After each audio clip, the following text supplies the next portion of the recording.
কোনো রাজনৈতিক সত্তাকে কোনো কারণে মনে করে যে এরা আইনি কাঠামোর মাধ্যমে তার কার্যক্রম স্থগিত করা দরকার কিংবা নিষিদ্ধ করা দরকার, সরকারের সেই সিদ্ধান্ত নেওয়ার ক্ষমতা আইনগতভাবে আছে। সংশয় থেকে কি আসলে সংকটের দিকে যাচ্ছি কিনা আমরা? হার্ট করার জন্য না, এমনি আলোচনা সাপেক্ষে বলা আর কি। তো এখানে সিনিয়র যে কথা বলেছেন যে আসলে এই যে সনদের উপর সনদ প্রাধান্য পাবে সংবিধানের উপরে, এগুলো ইতিহাসে আছে কিনা, কেমন করে হয়েছে। দেখুন, আমি হিস্টোরিক্যাল ফ্যাক্ট বলেন, 29শে নভেম্বর 1976 সালে বিচারপতি সায়েম সাহেব চলে যান এবং দায়িত্ব গ্রহণ করেন মেজর জেনারেল জিয়াউর রহমান, এবং কার্যত তিনি তখন চিফ মার্শাল অ্যাডমিনিস্ট্রেটর হন। তারপরে 21শে এপ্রিল 1977 সালে মেজর জেনারেল জিয়াউর রহমান রাষ্ট্রপতি হিসেবে দায়িত্ব পালন করেন। 30শে মে 1977 সালে তিনি মার্শাল ল অর্ডার নম্বর 1 1977 জারি করেন। এই জারি করার মাধ্যমে তিনি সংবিধানে আমূল পরিবর্তন আনেন। আজকে যে absolute faith and trust in the almighty আল্লাহর কথা বলছি, যেখানে আমরা socialism, meaning, economic and social জাস্টিসের কথা বলছি, এগুলি কিন্তু মার্শাল ল এর মাধ্যমে বাংলাদেশ সংবিধানে প্রথম আসে। এবং সেই মার্শাল লর দুইটা লাইন আমি পড়ে শোনাচ্ছি। সেখানে কি বলা হয়েছে? The constitution of the people's republic of Bangladesh shall subject to this proclamation and the martial law regulation and orders made by me in pursuance thereof continue to remain in force. এবং বলা হয় যে তখনকার দিনের সংবিধানের যে অংশটুকু সাংঘর্ষিক হবে সেখানে মার্শাল ল প্রাধান্য পাবে। তা যদি হতে পারে, তাহলে আজকে সনদ প্রাধান্য পেতে পারবে না কেন? কেন সনদের বিধানের যে অংশটুকু সংবিধানের সঙ্গে সাংঘর্ষিক হবে সেখানে সনদের ওই অংশটুকু শুধুমাত্র প্রাধান্য পেতে বাধা কোথায়? আমরা একমত হয়েছি 2বারের বেশি কেউ প্রাইম মিনিস্টার হতে পারবে না। আমরা একমত হয়েছি যে উচ্চকক্ষ নিম্নকক্ষ হবে। আমরা এটাও একমত হয়েছি যে যিনি ডেপুটি স্পিকার বিরোধী দল থেকে হবে। আমরা এটাও একমত হয়েছি যে পার্লামেন্টারি স্ট্যান্ডিং কমিটির যে সভাপতিরা থাকবে সেখানে বিরোধী দল থেকে হবে। এই যে একমতের জায়গাগুলো, এগুলোকে সংবিধানের উপরে চার্টারের মাধ্যমে প্রাধান্য দিতে প্রবলেম কোথায়? এটাই তো হয়েছিল মেজর জেনারেল শহীদ প্রেসিডেন্ট জিয়াউর রহমানের সময়, তো তাই হয়েছিল।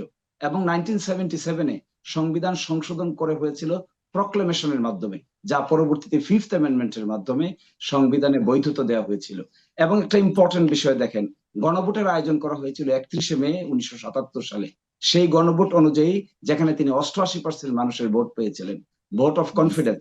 তারপরে 1 সেপ্টেম্বর 1978 সালে বিএনপি নামে দলের জন্ম হয়। সেই সময় কি ছিল দেশে? সেই সময় তো দেশে মার্শাল ল জারি ছিল। এবং 3 জুন 1978 সালে রাষ্ট্রপতি নির্বাচন হয়। একদিকে ছিলেন মেজর জেনারেল জিয়াউর রহমান, আর একদিকে ছিলেন এম.এ.জি. ওসমানী। সেখানে তিনি রাষ্ট্রপতি হিসেবে নির্বাচিত হন। তখনও কিন্তু দেশে সামরিক আইন জারি ছিল। তারপরে 18ই ফেব্রুয়ারি 1979 সালে সেই দিন সামরিক আইনের অধীনে জাতীয় সংসদ নির্বাচন অনুষ্ঠিত হয়, পার্লামেন্ট গঠিত হয়। এই উদাহরণটা আমরা এখন ফলো করতে চাই না কেন? এই উদাহরণটা আমি একটু জবাবটা জেনে নিই তাহলে। অ্যাডভোকেট শিশির মনির, আপনি অনেকগুলো রেফারেন্স দিয়েছেন, সেই জায়গা থেকে আমি একটু জেনে নেই। ব্যারিস্টার কাজল, আমি আপনার মন্তব্য শুনতে চাইছি। এর আগের যে উদাহরণ এখানে অ্যাডভোকেট শিশির মনির দিলেন, শহীদ প্রেসিডেন্ট জিয়াউর রহমান যে সিদ্ধান্ত নিয়েছিলেন সেই সময়ের কথা তিনি বললেন, মার্শাল ল যেখানে কন্ট্রাডিক্ট করছে কনস্টিটিউশনের সাথে, সেখানে মার্শাল ল এর ওভাররাইড করবে কনস্টিটিউশনকে সেই জায়গাগুলোতে।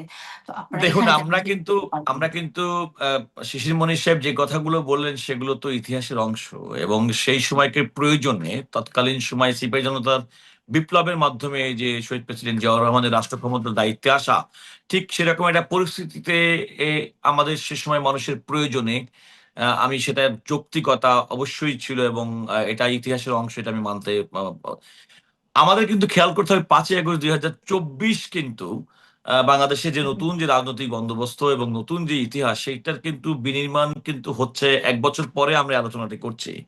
এবং এমন একটি সময় আলোচনা করছি যে যখন বর্তমান অন্তর্বর্তীকালীন সরকার ডক্টর মোহাম্মদ ইউনূস ঠিক সংবিধান সম্মতভাবে নয় কিন্তু সংবিধান সিদ্ধ পদ্ধতিতেই সংবিধানের 106 অনুচ্ছেদ, যেটা আমি আগের সেগমেন্টে বলার চেষ্টা করেছিলাম, সুপ্রিম কোর্টের রেফারেন্সের ভিত্তিতে, উপদেষ্টামূলক মতামতের ভিত্তিতে সাংবিধানিক প্রক্রিয়ার মধ্যে পরিচালিত হচ্ছে। আমি আবারও বলছি, সাংবিধানিক প্রক্রিয়ার মাধ্যমে। এবং বিগত 1 বছরের মধ্যে যে রাষ্ট্র সরকার পরিচালিত হচ্ছে এবং অন্তর্বর্তীকালীন সরকার, মূলত তারা কিন্তু সংবিধানের কাছাকাছি এবং সংবিধানের বিধান মেনেই চলেছেন। নতুন প্রধান বিচারপতি নিয়োগ হয়েছে, পিএসসির মেম্বার নিয়োগ হয়েছে, অন্যান্য অনেক নিয়োগ হয়েছে, সবগুলো কিন্তু সাংবিধানিক প্রক্রিয়ার মধ্যে। সুতরাং যে সংবিধানের প্রক্রিয়ার মাধ্যমে রাষ্ট্র পরিচালিত হচ্ছে, সুতরাং আমাদের কিন্তু সমাধানের পথ কিন্তু এই সাংবিধানিক প্রক্রিয়ার মধ্য দিয়েই করতে হবে। শিশির মনির সাহেব যে সমস্ত উদাহরণগুলো বললেন সেগুলো বর্তমান বাস্তবতা 2025 সালে, যেখানে বাংলাদেশের মানুষ আগামী দিনের গণতন্ত্রে ভোটের মাধ্যমে রাষ্ট্র ক্ষমতায় তার পছন্দের প্রতিনিধি রাষ্ট্র পরিচালনা করুক বলে প্রত্যাশা করে, এমন একটি সময় আমাদেরকে পিছিয়ে ফিরে যাওয়ার কোনো সুযোগ আছে বলে আমি মনে করি না। সুতরাং বর্তমান সাংবিধানিক কাঠামোর মধ্যেই এটার সমাধান খুঁজতে হবে। আমি জনাব শিশির মনিরের বক্তব্য ধরে বলতে চাই, তিনি যেটা বলতে চান, তিনি যেহেতু রাজনৈতিক দল করেন, তিনি যেহেতু একজন জামাত ইসলামের একজন সক্রিয় কর্মী, সুতরাং তার রাজনৈতিক এজেন্ডা থাকতে পারে। কিন্তু আইনজীবী হিসেবে আমি যেমন বিএনপি করি, প্রকাশ্য যেমন বলি, আমি তেমনি ভাবে বলছি আমার রাজনৈতিক এজেন্ডা থাকতে হবে। কিন্তু আইনজীবী হিসেবে বলতে পারি যে জুলাই সনদের সাংবিধানিক বাধ্যবাধকতা কিংবা বৈধতা দেওয়ার ক্ষেত্রে আমাদের এই সংবিধানের, বর্তমান সংবিধানে তার মেকানিজম আছে। আমাদের বিদ্যমান সংবিধানের 150 অনুচ্ছেদ, যেটা ক্রান্তিকালীন এবং অস্থায়ী বিধানাবলী, যার ভিত্তিতে কিন্তু জুলাই সনদ এবং এই যে সনদের যে সমস্ত বিষয়গুলো, সেগুলো কিন্তু সাংবিধানিক ভিত্তির মধ্যে, সাংবিধানিক কাঠামোর মধ্যে আনা সম্ভব। যেটা এক্সিস্টিং সংবিধানের মধ্যে যে বিধান আছে সেটাকে সংশোধন করার জন্য একটা মতামত হতে পারে যে আরো যদি কোনো ফার্দার সংশোধন লাগে তাহলে আমরা পরবর্তী সংশোধন করব। ওই যে আমি যে কথা বললাম যে সবার কথা হচ্ছে, যেহেতু বিএনপি একটা বড় রাজনৈতিক দল, তারা ক্ষমতায় আসবে এমনটি ভেবে নিয়ে সবকিছু বিএনপির উপর চাপাই দিতে হবে। কোনো কিছু না করলে বিএনপি যে একটা রিজনেবলনেস থাকতে পারে, আমার কোনো কিছু মানে Yes, আমি একটু বিএনপির পলিসি উইথ দ্য মেসেজ, এই উইথ দ্য জিনিসটাকে কেউ মেসেজ মানতে চায় না। সুতরাং বিএনপি যে কোনো ক্ষেত্রে যৌক্তিকভাবে যদি মনে করে যে এটা মানা সম্ভব কিংবা পরবর্তীতে আরো সময় নেওয়া দরকার, আরো বিবেচনা করা দরকার, যেমন বাংলাদেশে পিআর পদ্ধতির কথা নিশ্চয়ই শিশির মনির সাহেব বলবেন। বাংলাদেশে এলিয়েন, বাংলাদেশে একটা ভৌতিক জিনিস মানুষের কাছে, বাট একটা গ্রুপ অফ পিপুল তারা কিন্তু প্রতিনিয়ত পিআর কিন্তু আমাদের ফিট ইন করার চেষ্টা করছে। এই যে ফিট ইন করার চেষ্টা করাটা, আপনি সব বন্দোবস্ত সবকিছু একসময় করবেন না, বরং খুন, গুম, হত্যা, ধর্ষণ, রাষ্ট্রীয় সন্ত্রাস, মানুষকে অর্থ পাচার, লুটপাট করা, ব্যাংক লুটপাট করা, এর বিরুদ্ধে জনরোষের যে বহিঃপ্রকাশ 5ই আগস্ট 2024 হয়েছে, সাংবিধানিক কাঠামোর মাধ্যমে, রাষ্ট্র ক্ষমতার ব্যালেন্সের মাধ্যমে, সুশাসন প্রতিষ্ঠার মাধ্যমে, সৎ নেতৃত্ব স্থাপনের মাধ্যমে বাংলাদেশটাকে এগিয়ে নেওয়াটা হচ্ছে সবসময়কার চ্যালেঞ্জ।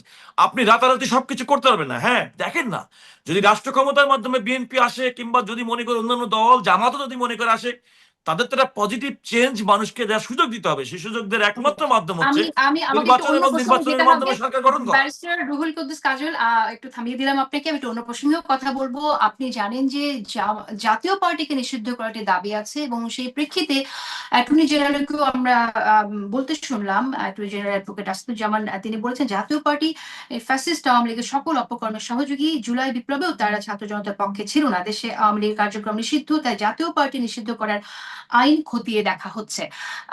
জাতীয় পার্টি নিষিদ্ধ হোক, এটা কি আপনারা চান কিনা, বা এই উদ্যোগকে আপনারা কিভাবে দেখছেন? দেখুন, আমি একটা কথা বলে থাকি, যে রাজনৈতিক দল ছাত্রলীগকে নিষিদ্ধ করা এবং আওয়ামী লীগের কার্যক্রম স্থগিত করা, সেটা কিন্তু একটা সন্ত্রাস দমন আইনের অধীনে।